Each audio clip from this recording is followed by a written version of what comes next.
Welcome in, ladies and gentlemen, to another edition of the On the Pony Express podcast. I am Billy Embody. Thanks for joining me. It is Friday. Happy weekend. Hope you guys are going to enjoy the PGA Championship. I know I'm going to squeeze a little bit of that in, as well as the Stars playing in the Western Conference Finals around my anniversary. First anniversary for my wife, Michelle, and I. So excited to celebrate that this weekend. Likely means SMU is going to get some news during that time. So I do know she'll understand. But all seriousness aside, we have a lot to talk about on the podcast today.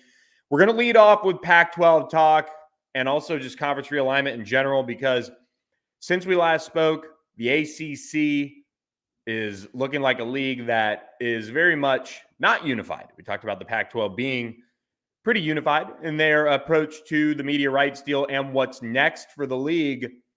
But the ACC, with their meetings in Amelia Island this week, fireworks happening in the Sunshine State around 7 schools that are most certainly not happy with the direction of the league right now. We also see ESPN looking at streaming being the way of the future. For those who have seen Aviator, the way of the future, the way of the future, the way of the future. Well, ESPN did say they are looking to go what would I would say is all in on streaming. So just really months after people wondering if the Pac-12 was jumping the shark, so to speak, as far as going down the path of streaming, we see the worldwide leader in sports going down that path right now, which is kind of a side note to what we're going to talk about, though.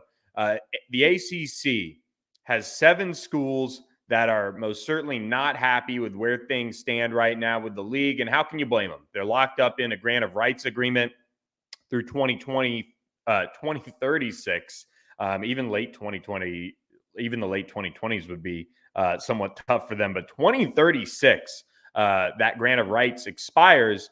And you have a group of half the league right now, Clemson, Florida State, Miami, North Carolina, NC State, Virginia, and Virginia Tech, trying their best to find a way out of this grant of rights agreement. Whether that means they leave the league or explore a better deal for the league is something that certainly, we'd have to see all of that unfold if they could find a way out of the grant of rights. Boston College, Duke, Georgia Tech, Louisville, Pittsburgh, Syracuse, and Wake Forest among those schools that are not looking to necessarily rock the boat as much as those 7 are with their wandering eye. Our friend Ross Dellinger and Pat Forty over at Sports Illustrated kind of reporting a lot on this. Since then, The Athletic, multiple others covering the dealings of conference realignment, taking a deep dive into the ACC and what their future is. And look, on Friday, distributions for those leagues and leagues around the country have been announced. The Pac-12, mind you, finishing up last when all the dividing among schools has been done, and they came in at $31 million a school. But then you look up and you see the Big Ten and the SEC leading the way with $58 million, with the Big Ten, SEC with $49.9 million. Both of those numbers are going to skyrocket in the coming years. Big 12, third, $44 million. ACC, between 38 and 41-ish million dollars. I just think right now you're looking at a league with the ACC that is hemmed in with this entire grant of rights agreement. And that's a huge issue because these other leagues are getting deals done. If you look at the Big Ten and the SEC, huge deals, monster contracts that are being thrown around now with those 2 leagues. Those are really the Power 2, in my opinion. It's not even a Power 5 anymore. And then you have the Big 12, who's, beginning their new agreement. And then you have the Pac-12 trying to iron out their details. Well, the ACC is stuck right now. And I would call it a relatively ironclad grant of rights. I mean, lawyers have been looking at this for months. And here's my take on the ACC. This isn't necessarily new that you have schools that are upset with where the ACC stands as they're getting passed up in revenue from their television contracts and what they're raking in year by year from the conference. Florida State has tried to rock the boat. Clemson's been a school that's been rumored to certainly be looking around and trying to find a way out. but you're going to have to forfeit your media rights revenue for years to make that happen, which is, millions and millions and millions of dollars on top of paying an exit fee. Is it economically smart to do that? Unless you're Clemson or Florida State and you're going to maybe the SEC, it's hard for me to say that would be economically smart right now. That's just so much money you're leaving on the table, and you're raising your profile year by year, playing in a better conference potentially, but you are uh, sacrificing so much money, and I just don't think it can happen. So, with that being said, you've got to find a way out of this grant of rights. The way to do that is to get 8 schools to vote to dissolve the grant of rights. Now, what would that mean when a next round of negotiations comes through with these television providers as well as the schools? Will schools leave? Will they sign back on? And that is a tough question for these schools in the future of the ACC. And the reason why you're probably not going to see, at least from my gut, you're not going to see an 8th school agree to dissolve this grant of rights. It is risky.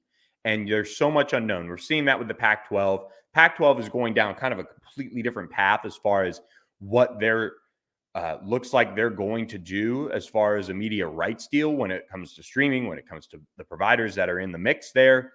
For the ACC, they've got the ACC network, they've got ESPN. Those are that's their big, really provider when it comes to this league. And so I think they want to find a way to increase cash flow. There's no doubt about that. They're looking at doing an uneven revenue sharing, which would reward on-field performance, which I think is interesting and I think deserves some look by these leagues. You want to reward your schools that are bringing in money, but at the same or that are producing wins, but at the same time, you're going to struggle to see parity in your league if you're going to create this disparity in money among the schools that you have in your league. And then you're just going to be a top heavy league. The haves and the have nots, that group is only going to separate more. And then you're dealing with a league that is fractured, that is just in a poor place. So I'm intrigued to see if they could find a way to work that out. I know it's been discussed, but look, these closed door meetings with the ACC, Commissioner Jim Phillips has quite the task on his hands. He's got schools that are unhappy, that are very much unhappy, and he's got to find a way to produce more revenue to get them back to being, I would say, just content in being in this league. Otherwise, you're looking at plenty of lawyers involved with trying to get out of this grant of rights somehow until this grant of rights expires. And if you're ESPN, it's a sweetheart deal. You've got Clemson, you've got Florida State, you've got Miami, you've got North Carolina, which has created buzz.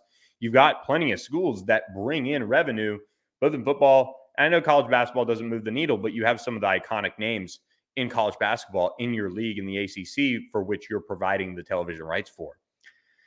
So the ACC is at an impasse. And what does that mean for SMU? What does that mean for the Pac-12? I don't know if it, as it stands right now, if it impacts anything right now with media rights with the Pac-12 or realignment. The question would be if the ACC did explode and either dissolve the grant of rights and find a way to do a new deal, what would that do? Would schools jump ship? Would conferences poach those schools? That is a key question here. And when you look at the Big Ten, would they try to take a stab at a Clemson or Florida State or a Clemson and North Carolina, or however the combo works? Would the SEC take Clemson and Florida State after adding Texas and Oklahoma? The SEC is so competitive on paper, especially when it comes to the schools that are in it already.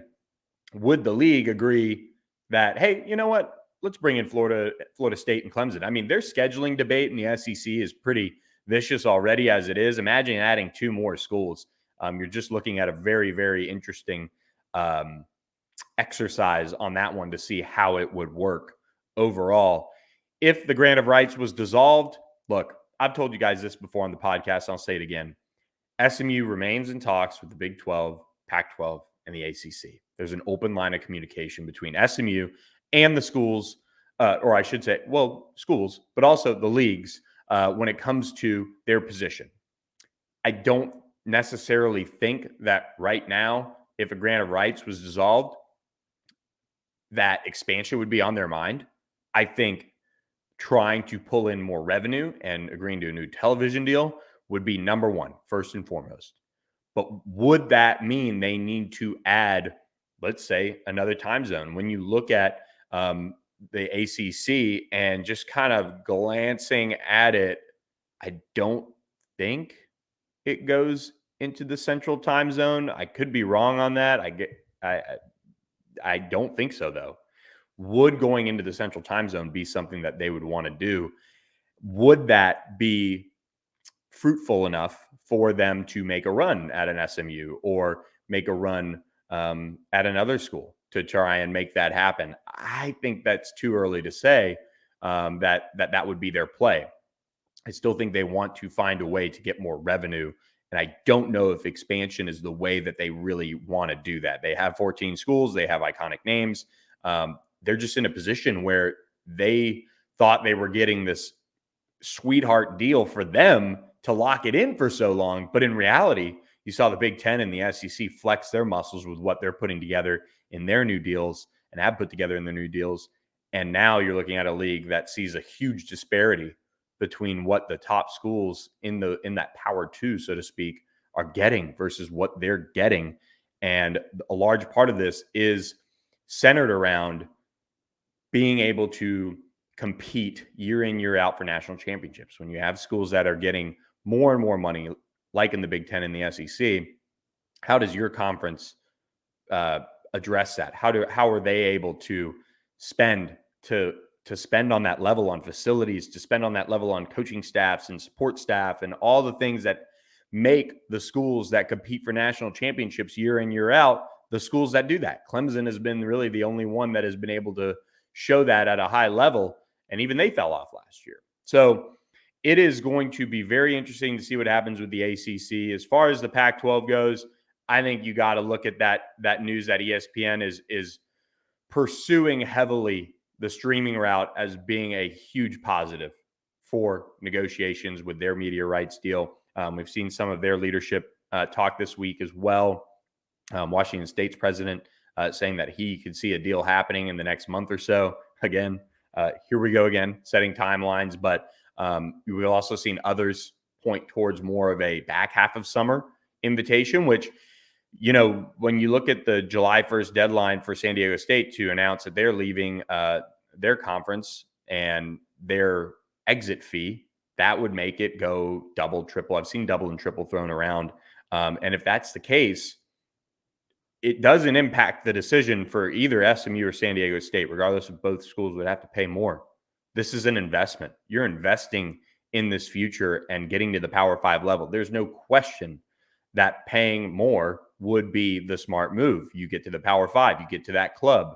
I know it's kind of a Power 2, mid 3 right now, but that is the game plan. That's what you've got to do if you're SMU or San Diego State. So I think if you're still looking at summer, as far as the league goes, that's a positive. That's where you want to be in terms of getting this done. You want to be early mid-June. I think that's probably what would be the sweet spot. And then you can get it done, you can get it signed, and then you can go from there and expand. So when it comes to realignment, it's status quo for SMU and San Diego State from what it seems to me. But if you're the Pac-12, you've got to like the development of ESPN heavily pursuing that idea of streaming being the way of the future. For SMU, you've got to sit back and say, you've done all you can. The waiting game continues. And I think they just remain in a good spot. And, you know, I think when you look at the ACC, we've seen their issues boil over. For the Pac-12, they sit at $31-ish million coming in this year. They know they're probably going to be somewhere in that ballpark again. For the ACC, they're looking at, their worry is, we've got another 13 years on this deal locked in around, I think I said, what, $38 to $41 million coming in a year. I mean, Pac-12 signs a 5-year deal. I think the Big 12 signs 6. I could be wrong on that. Both of those leagues, by the time 2036 rolls around, could have done 2 more media rights deals by the time the ACC negotiates their next. And that is a huge problem for the ACC. When you look at stability, it is not in a good spot right now. Will they get that 8 school to dissolve the grant of rights? I don't know. I don't know. I sit here a little skeptical. You have a bottom half of that league in football that probably doesn't want to toy with the idea of letting Clemson and Florida State hit the open market. And that goes for other schools in that wandering 7. They don't want to sit there and see them go to the open market and maybe leave them in a remnants league. Now, I will say for SMU, if you saw Clemson and Florida State leave the ACC, that'd leave them with 12. I think that is a prime opportunity for SMU to push for the ACC. But if you're SMU, you take whatever deal you get to the Power 5 first. Has to happen. No questions asked. Sign it, get in, pay the exit fee to the AAC, and be done. You cannot play, well, you can't be wishy-washy in this one. That they've got to have conviction in terms of what they're going to do. I think they're at that stage where they have the conviction that they feel like they're going to get a Pac-12 invite, and they're going to take a Pac-12 invite. We'll see it play out over the course of the next many months on the ACC front, and in the Pac-12. You want to see this thing wrapped up in the next, sitting here mid-May now. You want to see a media rights deal if you're SMU probably happen by the end of June. So then you can also do your July 1st notice of exit from the AAC and start that path towards the Pac-12. Moving on to recruiting. I mentioned earlier this week, lots happening on the recruiting front for SMU, and the Mustangs continue to set some official visitors. We posted on the message board that Tyler Aronson, the quarterback commitment for SMU, has set his official visit. He's coming the third weekend in June, that June 15th weekend, 15th, 16th weekend. That's when your quarterback of the future is going to be on campus for SMU with his family. He came in March for that week-long visit. He just wrapped up spring ball recently at Vero Beach. He's going into his second season there, looking to take another big jump in production. I'm really high on what Tyler Aronson could be this year. I think going into a system for a second straight year is important. He had a good, solid season. He got hurt at the end, hurt his thumb. But I think looking at his senior season, you want to see him take that next step, improve some completion percentage, cut down on interceptions, which, I mean, any quarterback wants to do, and continue to play at a high level, which he's done for much of his high school career. When it comes to the rest of this recruiting class, I do feel SMU's building momentum. But I want to touch on first some new offers that went out from SMU. So we're going to kind of dive into those guys and run them down for you guys. There's been plenty that have been dished out over the course of the last week. And I want to lead off with a 4-star prospect in the state of Texas, Freddie DeBose from Smithson Valley. He's a 6 foot, 170-pound wide receiver. He tore his ACL, missed his junior season. Pretty sure he missed all of his junior season. I could be wrong on that. But I did see him work out at Under Armour Dallas. He looked the part. He looked like he was getting back to his old explosive self. He's a guy that sits in the top 200 overall prospects on 3, top 30 wide receiver nationally. Texas leads the On 3 recruiting prediction machine. Look, he's got a Texas official visit lined up. That is going to be the big threat when it comes to landing him. But SMU, I think, has been particular when it comes to offering these guys and seeing which ones maybe they have a shot at. We've seen them dish out kind of multiple 2024 4-star offers, or even with the last guy, we'll talk about a guy who's committed elsewhere and among the best players in the country. Freddie DeBose is the latest. The receiver position for SMU in 2024, when I look at it, I think it's the position with the biggest questions as far as who are they going to land? And I don't sit here and think that they necessarily need to land someone. You have the future pretty well stocked at that position. You have Jackson Lavender. You have Jamarian Carroll. You have Randy Reese coming in. You have some playmakers. You have some younger receivers still on the roster. And Jordan Hudson maybe on the way soon, the former 5-star receiver transferring from TCU. So if that's the case, you shoot for the stars. And you look at the offer list for SMU's receiver group in 2024, there's a lot of highly touted guys up there.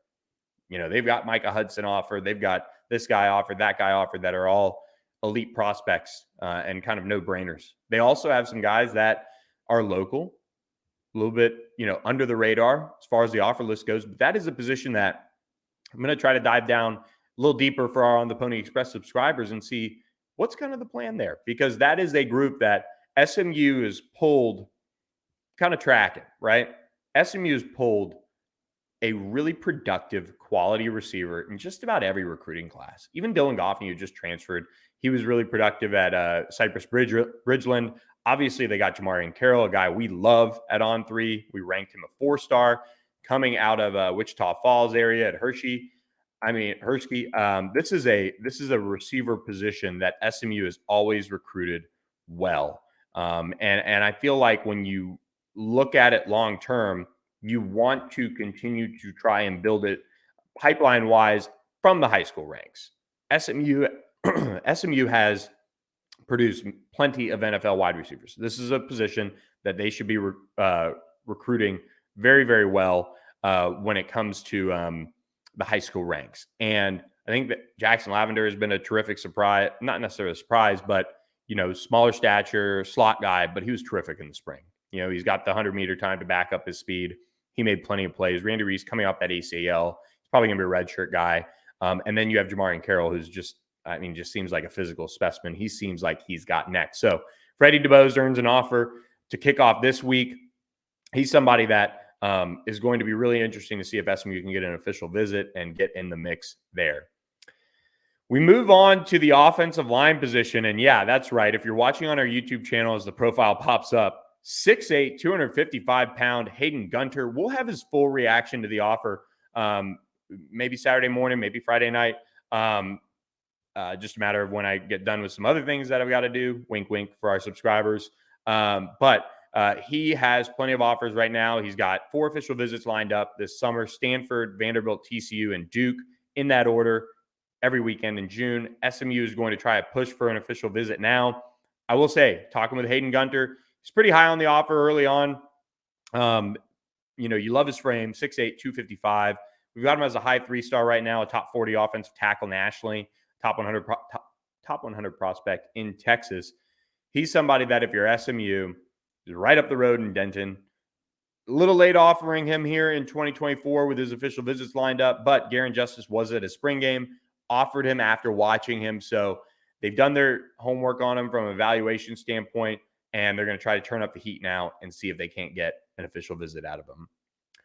Deer Park, Texas defensive lineman Luke Webb picked up an SMU offer. Another high 3-star prospect. Houston does lead the On3 recruiting prediction machine here. Little kind of under the radar recruitment-wise, but a guy that is now starting to stack up some offers.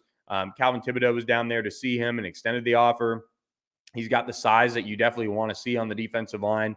We did drop a note on theponyexpress.com. Sterling Brooks, the big defensive tackle out of North Crowley, set his official visit. So head over to the site for details on that. But it's really obvious to me that SMU is really looking for size on the defensive line. I think it is imperative, as they continue to address that position long term, that they get that. Because we've seen here or there where guys maybe on the shorter end, Terrence Newman, serviceable career. Elijah Chapman, he is so strong and really was trending like an all AAC type guy. Now, he's going to be splitting reps with Jordan Miller, with DeVere Levelston, with Elijah Roberts, guys like that. And then you look at that position, you're like, well, he's undersized. And that's something that the staff, I think, is really trying to hone in on. And you see it in the offers that we've talked about. Sterling Brooks was a guy they offered in the spring. He's about 6'5", 330 is what he's listed. He's a big nose tackle for SMU. They're on guys like Jaden Langley. They're on one's escaping his name right now, but another guy. They're both 6'4" type of players. Luke Webb, the latest offer, sitting there at 6'4", 260. So I think that's a big emphasis for Calvin Thibodeau as he kind of goes about building his defensive line through the high school ranks. Kevin Allen on the shorter end, I will say, I think he checked in around 6'3". when it comes to kind of um, what he checked in at as a prospect coming out of Everman in the 2023 class. But he was also a Landry Award finalist, the only defensive lineman to garner that attention with a bunch of high-level quarterbacks. So his on-field production outweighed it. He checked in at 6'3", 280. A guy that SMU extended an offer to that I think really made an impact with is Jonathan Agumadu out of McKinney. Played last year at Richardson J.J. Pierce High School.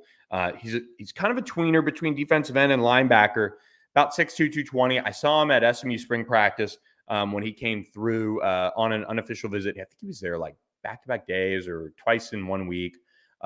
So he has high interest in SMU. I mean, he was raving about the offer. You'll get the full reaction if you're an On the Pony Express subscriber on the site. But he's got an Oklahoma State official visit set for this summer. So the Pokes are a school to certainly watch when it comes to him. He could kind of play that edge position. He kind of come off the edge, but he could drop back in coverage a little bit and be like a big thumper in the middle, a little bit of size playing off the ball. The thing that stood out to me is just his ability at the point of attack to fend off guys. And this was his junior tape. So obviously he's gotten a little bigger. I think he's kind of trending towards being a little bit more of an edge prospect in that regard. But he is really strong at the point of attack. You know, he takes on offensive linemen. He doesn't really care how big they are. He's going to get up in there and plug the hole. I like his physicality as well. He looks to be a sure tackler. So looking forward to seeing more of him as SMU enters into a battle now with Oklahoma State. But I will say that offer really seemed to stand out to him. So we'll continue to track that one. Maurice Crum was active as all get out when it comes to offering linebackers this week. He dipped down into Gulfport, Mississippi to offer Eric Moore Jr., 6'2", 210. This is one of two offers where you look at them as probably a little bit like a will linebacker, just with their size and frame. The second one we'll get to in a second, and it's kind of a cool story for me every time it happens. But Eric Moore Jr., kind of not necessarily the most recruited guy out of Mississippi. Arkansas State, SMU, Liberty, Georgia Tech in there for him. But what stood out to me is really his patience. He knows when to hit the holes, make tackles. I watched his highlight tape for a few minutes. I was really impressed with what he brought to the table out there. So we'll kind of see SMU dipping into other states to make some offers at linebacker. And it's a position that I would venture to say that for college coaches right now and what they have to prepare defensively when it comes to linebackers, it's the hardest position to recruit. You want a true thumper that's physical, that can play and plug holes and do all those things and hit the run fits right. But oh, by the way, you got to be able to run and cover. And then on the flip side of that, you got guys who can run and cover who maybe are, you know, like an Eric Moore, 6'2", 210 guy, or even the next guy is even on the thinner side. But they can run and they can cover and do all those things, but then they get blown up in the run game. So you've got to have guys that can play at different packages. I do think that's kind of what I like about SMU's linebacker group going into this season as an aside. You've got Ahmad Walker, who's on the shorter side. Without a doubt, he's pretty physical, but he's not the biggest guy in the world. They had Kobe Wilson, who looks like he's got some thickness to him. He doesn't have the height, but he's got thickness to him. You've got Alex Kilgore, who is going to just be a massive linebacker who can run, I will say, long-term once Sean Griswold is done with him. Jaquandis Burns is a big dude. Jaquandis, you know, if he really wanted to, probably could come off the edge a little bit. Cam Farrar, kind of the shorter, smaller type that you would want to be able to run in coverage a little bit more. And then Chris Adamora, who is a long, rangy guy. I mean, you just have to have so many different body types at the linebacker position. So you've got to go national to kind of address those positions. Speaking of national, my hometown, but not only my hometown, my high school, Carrollwood Day, which is producing a ton of Division I talent. Nick Saban, Kirby Smart was through there during January to see some of the guys they're recruiting. Dabo Sweeney has a commit out of Carrollwood Day now. Very different from back in my time playing there. I should have put my old high school jersey up behind me. But nevertheless, Taylon Dudley, 2024 linebacker, 6'1", 206, picks up an offer from SMU. He's starting to kind of churn a little bit more on the recruiting front. Duke, Wake Forest, some of the programs that have entered the mix. I really like his speed. and turned on the tape. And it's one of those situations where now Carroll Day, back when I played, we were playing schools like religious schools with like 5 different names and really just small schools and things like that. Now they've elevated. They're playing, some of the top private schools in the state of Florida that are bigger schools. Now Carroll Day is like 100 kids a class and things like that, which isn't major high school size, but it's not playing Sisters of the Poor anymore, so to speak. But Taylon Dudley flashed on tape with his speed, really shot gaps well.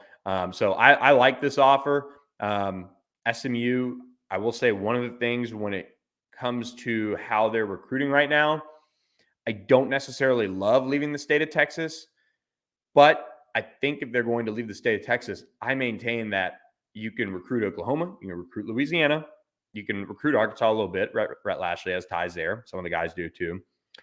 But then I think you should be recruiting feeder schools or feeder states. You got to be able to recruit Florida and California. Those are your 2 biggest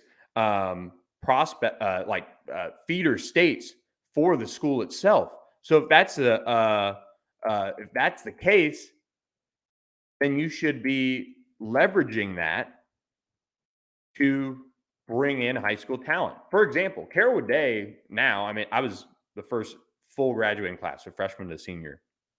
And I was the first kid to go to SMU, obviously. But now we've had multiple people go to SMU just in the few years that the high schools, well, now it's been over a decade, but just in that decade long of people coming through the high school, which I think is really, where you got to kind of tap in. You want to tap into your admissions department. If your admissions department is going to the school, you can, they do the whole song dance, get the presentation ready and things like that. Well, you can leverage all that.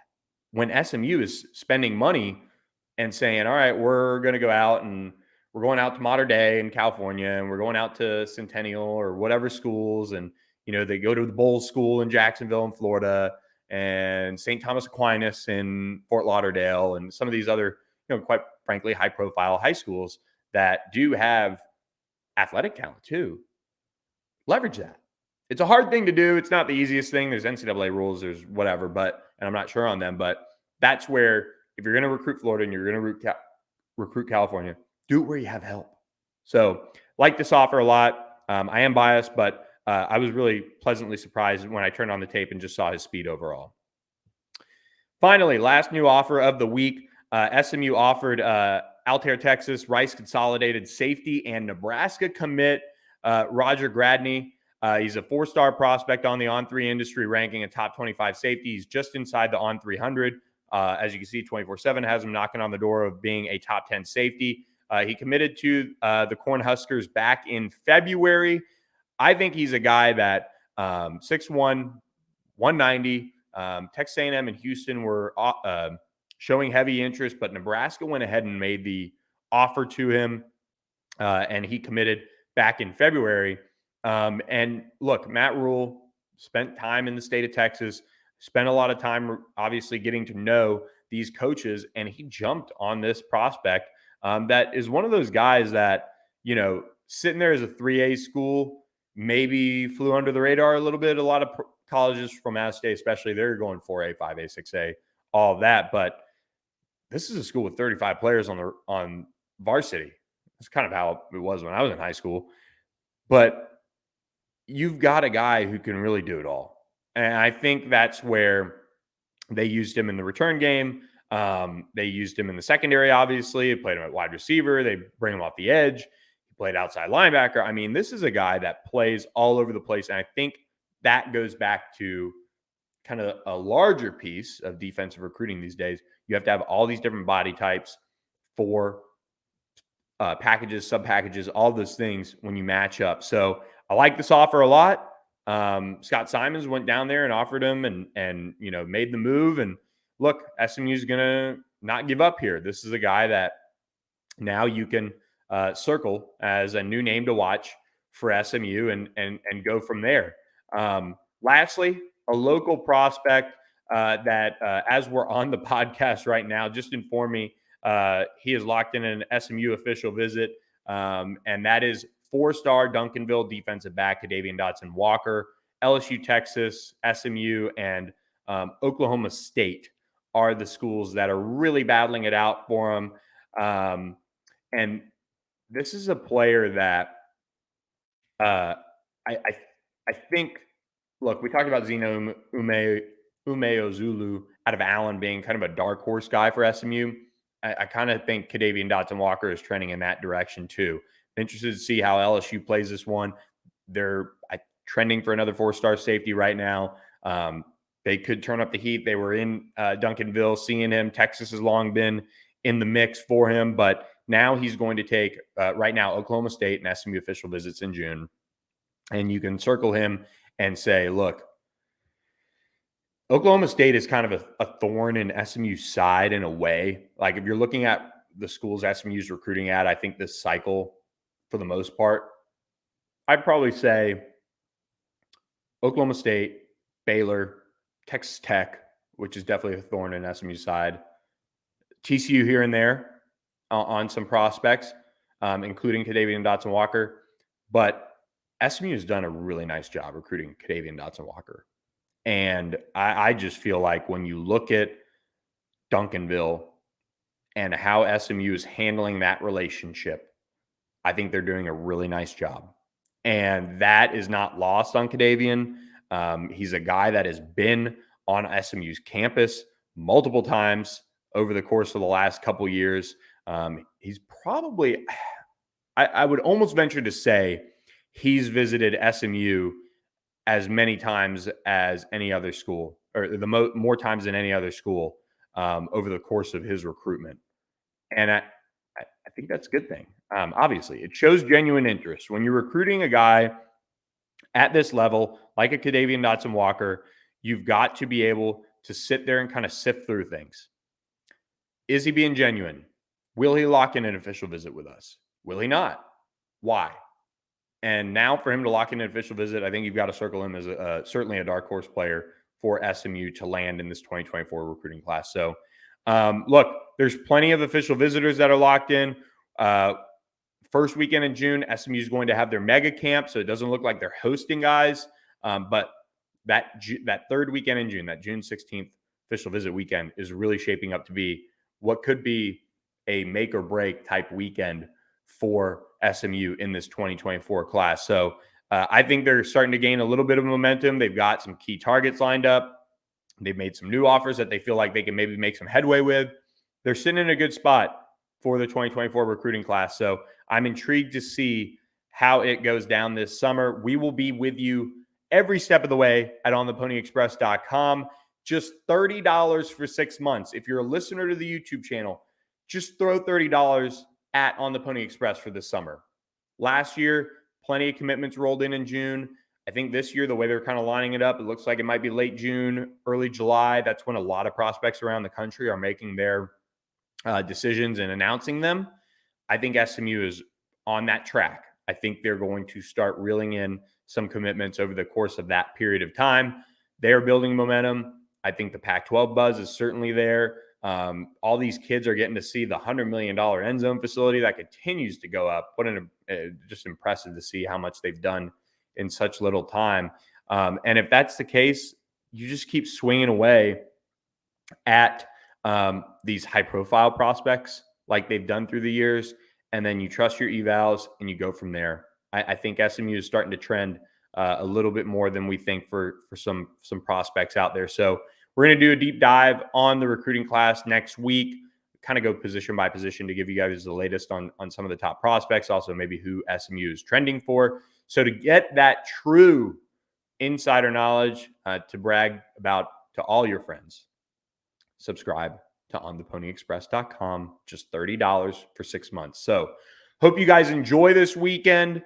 We will be back next weekend, next week, I should say. I'm sure we're going to have a lot to talk about. There is an official visitor on SMU's campus. So if you want to know who, again, subscribe to ontheponyexpress.com. Appreciate all you guys who subscribe to the YouTube channel as well. Thank you guys. Appreciate all your support and have a great weekend. We'll catch you next time. Thanks for listening to this edition of the On the Pony Express podcast.